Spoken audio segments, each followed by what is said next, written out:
और चलिए उत्तराखंड की खबरों में आगे बढ़ते हैं। मौसम विभाग ने उत्तराखंड के 8 जिलों के लिए बारिश का येलो अलर्ट जारी कर दिया। इन जिलों में बारिश की आशंका जताई गई है।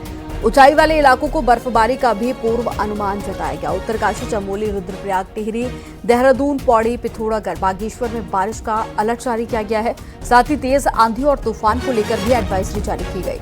कई जिलों में रात से बारिश का दौर जारी है, तो वहीं उत्तरकाशी में कुछ दिनों से गंगोत्री और यमुनोत्री धाम के कपाट बंद होने हैं। ऐसे में मौसम की मार श्रद्धालुओं को परेशान कर सकती है।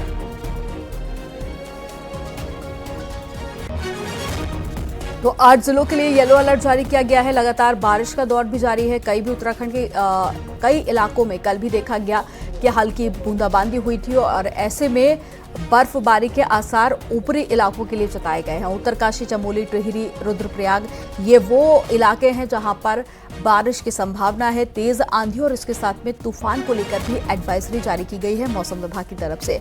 8 जिलों में बारिश का येलो अलर्ट जारी किया गया। कल भी कुछ जिलों में देखा गया कि हल्की बूंदाबांदी हुई, बारिश हुई और 24 घंटे का अलर्ट है। अगले 24 घंटे में तेज आंधी भी आ सकती है और साथ ही लगातार बारिश तो हो ही रही है कई इलाकों में और ऐसे में बर्फबारी भी कई इलाकों में हो सकती है। तो अगले 24 घंटे मौसम में एक बार फिर से बदलाव देखा जा सकता है उत्तराखंड में। तो 8 जिलों के लिए मौसम विभाग की तरफ से येलो अलर्ट जारी किया गया और जो ऊपरी इलाके हैं वहां पर बर्फबारी भी हो सकती है।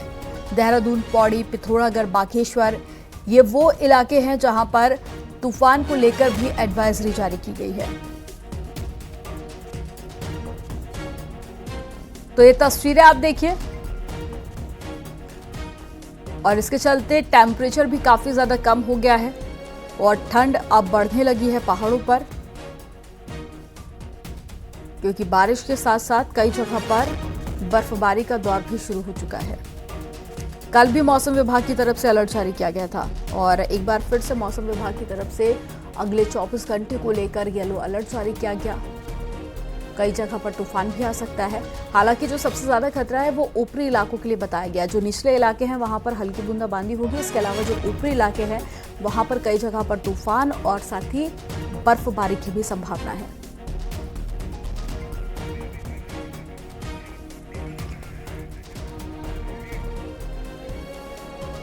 तो ये कल की तस्वीरें हम आपको दिखा रहे हैं जब कई जगह पर हल्की बूंदाबांदी हो रही थी, बारिश हो रही थी और इसके साथ साथ जो उत्तराखंड के आसपास के राज्य हैं वहां पर भी बारिश हुई। कल दिल्ली में भी बारिश हुई, दिल्ली एनसीआर समेत आसपास के इलाकों में भी बारिश हुई और मौसम काफ़ी ज़्यादा ठंडा हो गया है।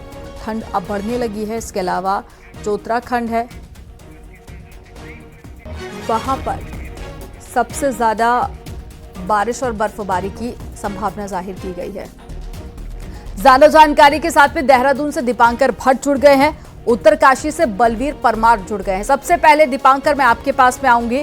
मौसम विभाग की तरफ से क्या कुछ एडवाइजरी जारी की गई है, इसके अलावा आप ये भी बताइए कि उत्तराखंड के अभी कौन कौन से ऐसे क्षेत्र हैं जहां पर बारिश हो रही है, बर्फबारी हो रही है। विभाग की तरफ से अलर्ट जारी किया गया था, येलो अलर्ट 8 जिलों के लिए, जैसा आपने बताया। इसके बाद कल तमाम जो जिले हैं, खासतौर पर हरिद्वार, उधम सिंह नगर को अगर छोड़ दिया जाए तो ज्यादातर जगहों पर कल दिन भर बादल छाए रहे, जिसका असर यहां पर टेम्परेचर पर भी दिखा। और कल देर रात देहरादून में बारिश हुई है, हल्की फुल्की बूंदाबांदी थी, लेकिन हाँ इसका असर कहीं ना कहीं टेम्परेचर पर जरूर पड़ा है।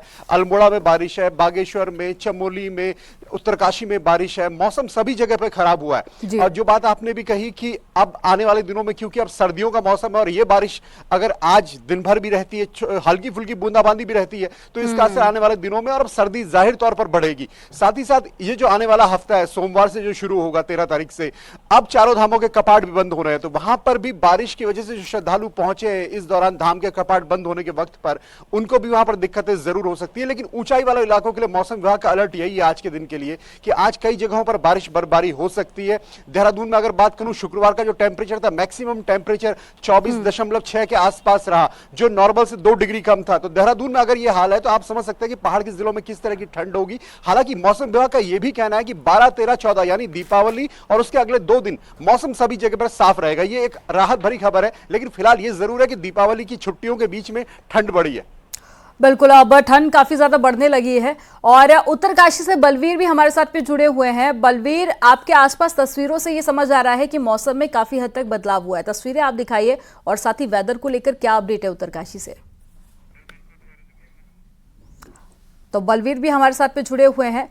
बलवीर, तस्वीरें आप दिखाइए और साथ ही ये भी बताइए कि मौसम को लेकर किस तरह की अपडेट है और साथ ही तूफान को लेकर भी अलर्ट जारी किया गया है मौसम विभाग की तरफ से। तो क्या प्रशासन की तरफ से भी कुछ इंतजाम किए गए हैं?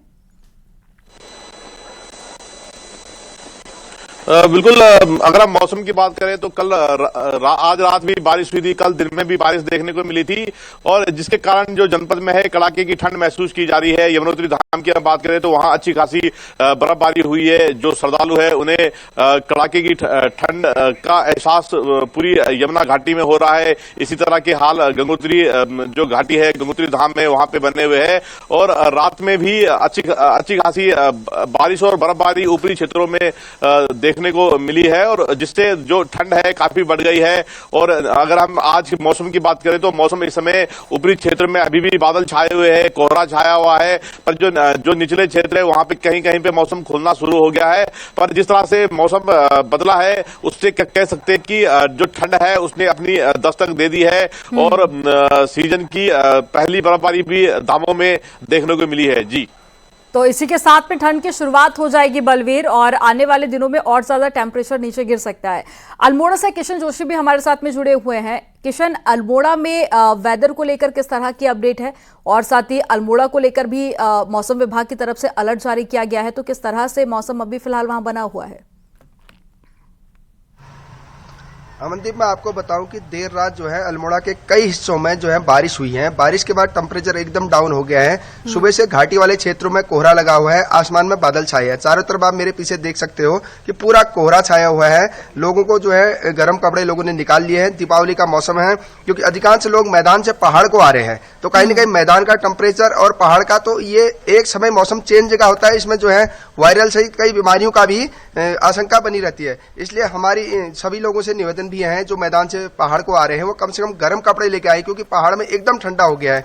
अभी मैं अल्मोड़ा में टेम्परेचर अभी 6 पे है, तो इसका मतलब काफी ठंडा हुआ है। अमनदीप, तो बिल्कुल यहाँ पर वेदर काफी ज्यादा कम हो गया है। उत्तराखंड में कई सारे पर्यटक क्षेत्र भी हैं, तो ऐसे में बड़ी संख्या में पर्यटक यहाँ पर पहुंचते हैं।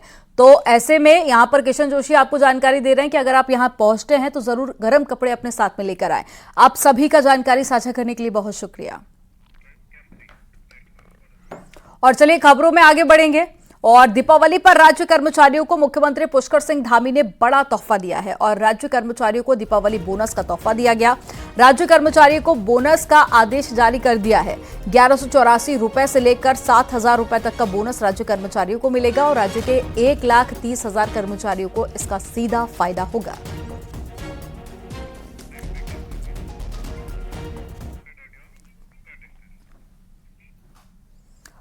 चौबीस अक्टूबर 1962 में भारत चीन संघर्ष के बाद में देश की उत्तरी सीमाओं को सुरक्षा देने के लिए आईटीबीपी का गठन किया गया था। अपने 62 साल के सफर में आईटीबीपी ने सिर्फ 4 पायलटों के छोटे से दल से शुरुआत की, लेकिन आज काफिला हिमवीरों तक पहुंच गया है और उसमें भी खास है महिला जाबाजों का जोश, जज्बा और हौसला। इसी से जुड़ी एक रिपोर्ट आपको दिखाते हैं।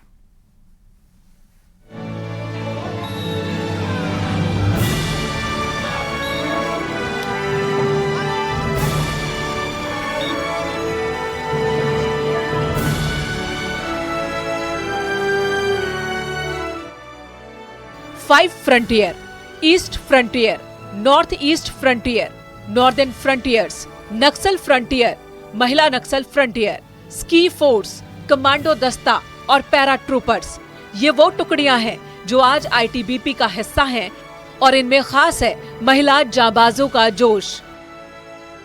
चाहे मार्शल आर्ट्स हो, महिला नक्सल फ्रंटियर हो, महिला बैंड हो या हिमवीर, हिमालय पर सरहद के लिए तैनात हर टुकड़ी में आईटीबीपी की महिला विंग कंधे से कंधा मिलाते नजर आती हैं। देहरादून में हुए कार्यक्रम में महिला जाबाजों ने एक से बढ़कर एक करतब दिखाए। घुड़सवारी से लेकर महिला बैंड, मार्शल आर्ट्स में महिला जवानों ने शानदार प्रस्तुति दी।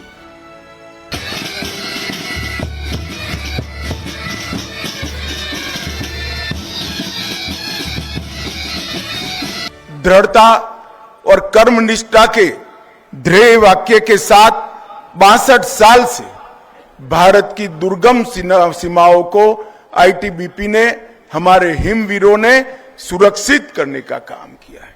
-45 डिग्री फ्रंटियर पर, सीमा पर रहकर देश की सुरक्षा करना, सदैव चौकन्ने रहना और जरूर पड़े तो जान का बलिदान देना, कई बलिदानियों ने इस शौर्य परंपरा को आगे बढ़ाया है। आईटीबीपी में महिला जाबाजों का जोश देखकर स्थापना दिवस में आए हर शख्स का सीना गर्व से चौड़ा हो गया। सबसे पहले तो मैं आईटीबीपी की स्थापना दिवस पर इनकी डीजी व सभी जवानों को शुभकामनाएं देता हूं, बधाई देता हूं। जहां तक आपने बालिकाओं की बात की, बेटियों की बात की, ये सिद्ध हो गया कि हमारी बेटियां किसी भी क्षेत्र में कम नहीं हैं। आज फाइटर विमान उड़ा रही हैं, रेगुलर आर्मी में हुई हैं, और जिस प्रकार की शक्ति का प्रदर्शन आज बच्चियों ने यहाँ पर किया, इस बात का प्रतीक है कि नारी जो है शक्ति का प्रतीक है। मैं उन बच्चियों को भी जिन्होंने यहाँ पार्टिसिपेट किया अपनी ओर से शुभकामनाएं देता हूँ, बधाई देता हूँ। हर क्षेत्र में महिलाएं आज आगे बढ़ रही हैं और देश की सीमा के लिए उनका जोश और जुनून सबसे खास है। इस शौर्य का प्रदर्शन उनके अंदाज में भी दिखा। न्यूज़ 18 के लिए देहरादून से भारती सकलानी की रिपोर्ट। देहरादून में ज्वेलरी शोरूम में हुई डकैती की घटना पर सीएम धामी ने नाराजगी जाहिर की थी। सीएम धामी ने डीजीपी, एडीजी और साथ ही आईजी और एसएसपी देहरादून को तलब किया। मामले के खुलासे को लेकर सीएम धामी ने मीटिंग लेने की भी बात कही। आपको बता दें कि कल राज्य स्थापना दिवस था और ऐसे में कई भारी पुलिस फोर्स और साथ ही इंटेलिजेंस की टीम देहरादून में मौजूद थी उस वक्त, और उसके बावजूद भी कल इतनी बड़ी घटना हो गई और मामले का एक बिहार कनेक्शन भी निकलकर सामने आया।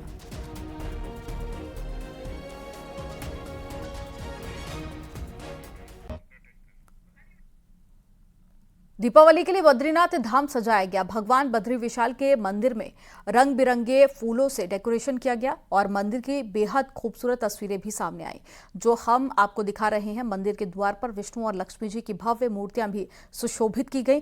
पहली बार बद्रीनाथ धाम में सिंह द्वार के पास में भगवान विष्णु और माता लक्ष्मी को अंकित किया गया। बद्रीनाथ धाम में धनतेरस और दीपावली के पावन पर्व पर माता लक्ष्मी और भगवान विष्णु और कुबेर भगवान की विशेष पूजा अर्चना की जाती है।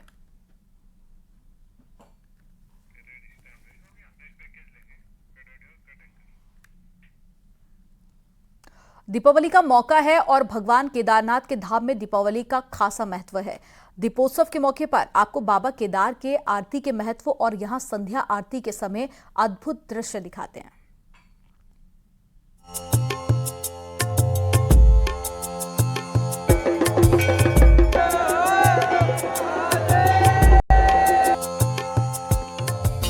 केदारनाथ धाम में आरती में शामिल होने आए ये तमाम श्रद्धालु इस पल के साक्षी बनने के लिए दूर दूर से आए हैं। पंच केदार में से एक केदारनाथ धाम में भगवान शिव के बैल रूपी अवतार के पीठ की पूजा होती है। एक चट्टान की शिला के रूप में केदारनाथ मंदिर के गर्भगृह में ये शिला मौजूद है। कहते हैं यहाँ आकर दर्शन करना हर सनातनी की कामना होती है और बाबा केदार की आरती में हर वो पल दिखता है जिसमें मोक्ष का द्वार केदारनाथ धाम का वर्णन है।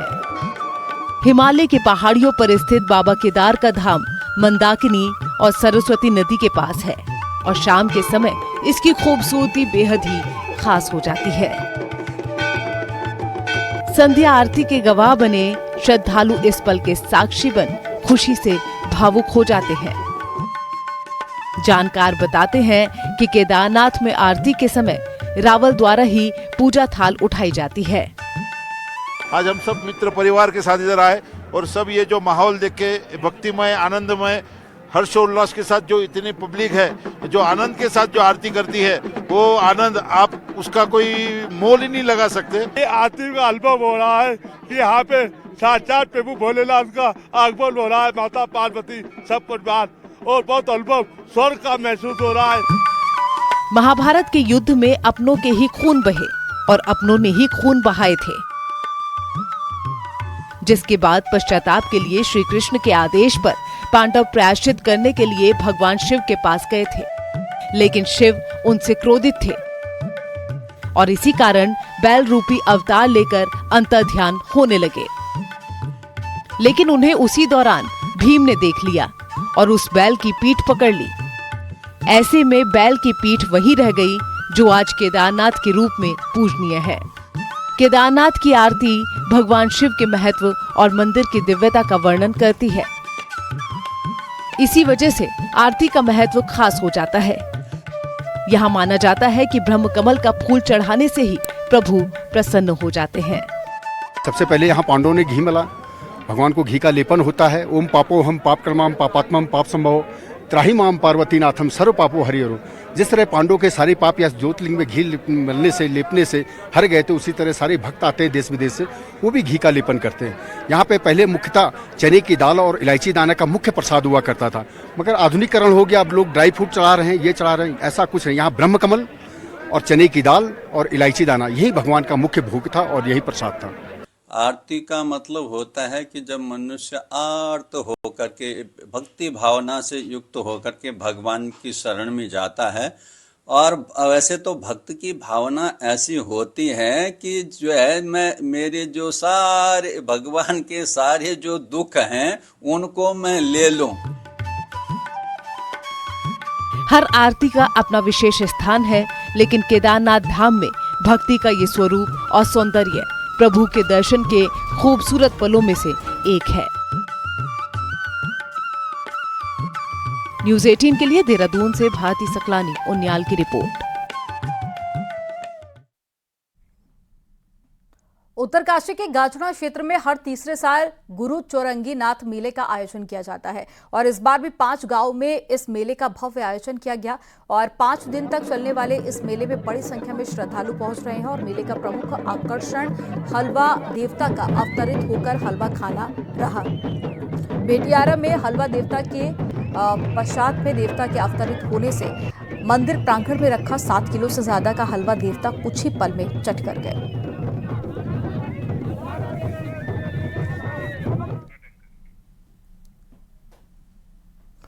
पुरानी टिहरी की नथ और सिंगोड़ी मिठाई कभी उसकी पहचान हुआ करती थी, कभी जिसकी देश भर में काफी डिमांड भी हुआ करती थी और बदलते समय के साथ ही भले ही मांग कम हुई हो, लेकिन नई टिहरी में दिवाली पर सिंगोड़ी मिठाई की ज्यादा जो कीमत है वो भी बढ़ जाती है। इसके अलावा डिमांड भी काफी ज्यादा बढ़ जाती है। एक रिपोर्ट आपको दिखाते हैं।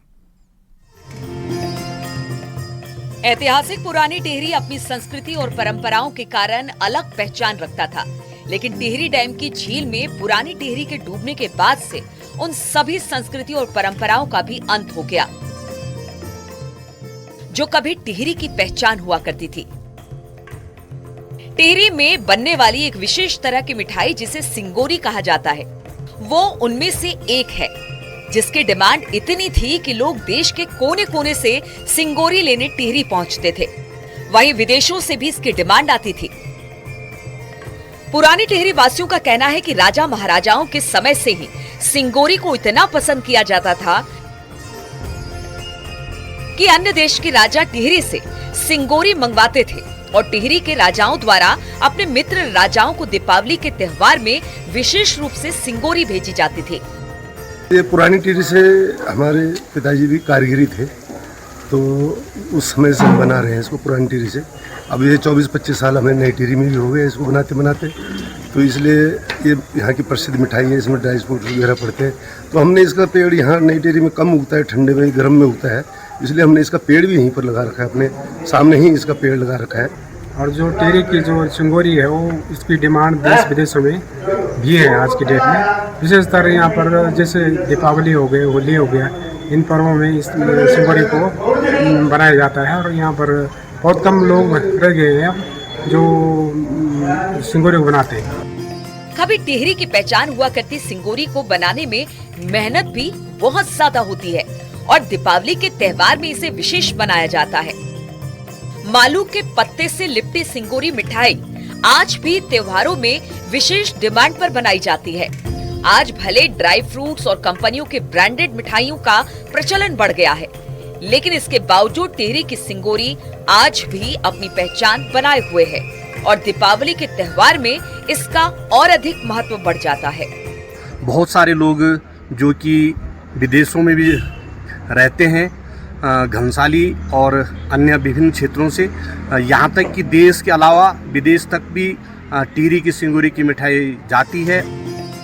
दीपावली के त्योहार को बनाने का ट्रेंड जिस तरह से लगातार बदल रहा है, वैसे ही टिहरी की पहचान सिंगोरी मिठाई भी धीरे धीरे अपनी पहचान खो रही है। ऐसे में जरूरत है तो ऐसी चीज को बचाए रखने की जिससे आने वाली पीढ़ी को इसके बारे में पता लग सके और टिहरी की पहचान भी बची रह सके। टिहरी से न्यूज़ 18 के लिए सौरभ सिंह की रिपोर्ट। हरिद्वार में खाद्य सुरक्षा विभाग मिठाइयों की सैंपलिंग के अलावा लोगों को जागरूक भी कर रहा है। रुद्रपुर स्थित लैब से हरिद्वार पहुंची मोबाइल टेस्टिंग लैब की वैन से हरिद्वार के कई इलाकों में खाद्य पदार्थों का रैपिड टेस्ट भी किया गया।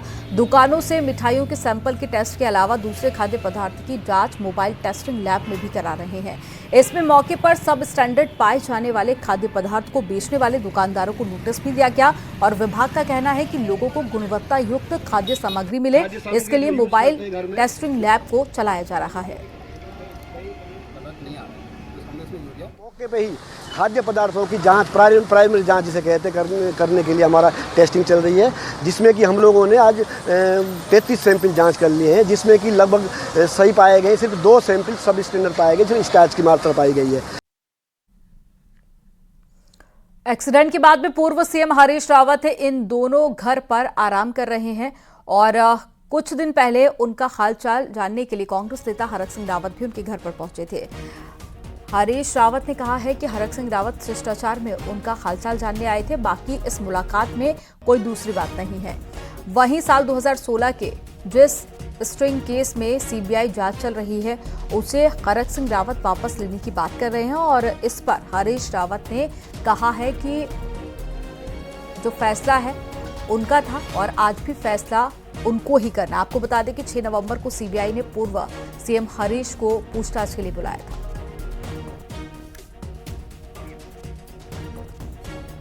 उनका था, आज का निर्णय भी उनका है।